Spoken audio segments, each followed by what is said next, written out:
बिस्मिल्लाहिर्रहमानिर्रहीम। सबक नंबर 20 वाव मारूफ 3 हरफी।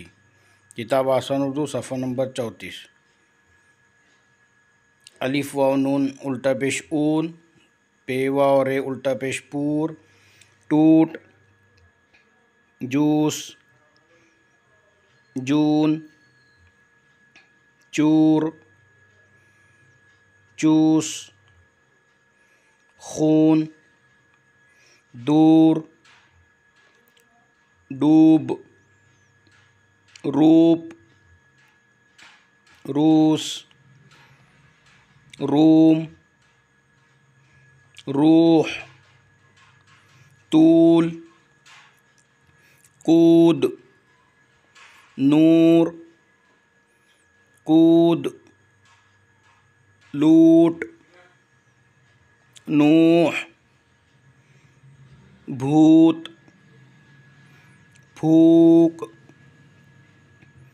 फूल, भूस, थूक, झूम, झूठ, छूट, धूप, धूल, धूम। जुमले। नूर आया, फूल लाना, भूल मत जाना,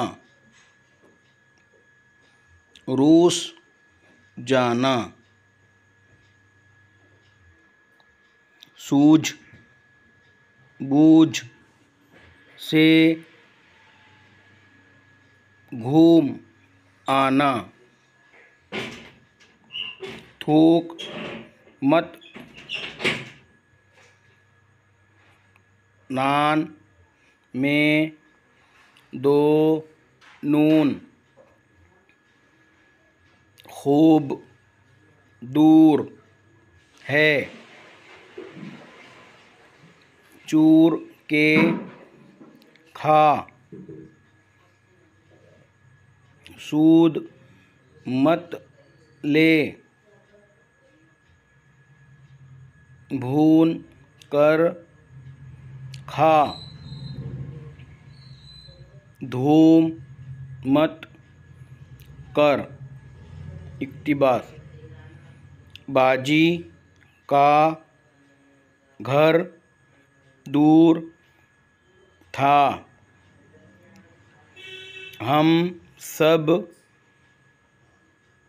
जा रहे थे, रास्ते में भाई मिल गया, उनके पास गाड़ी थी, हम गाड़ी में बैठ गए थे और फुर कर के बाजी के घर पहुंच गए थे।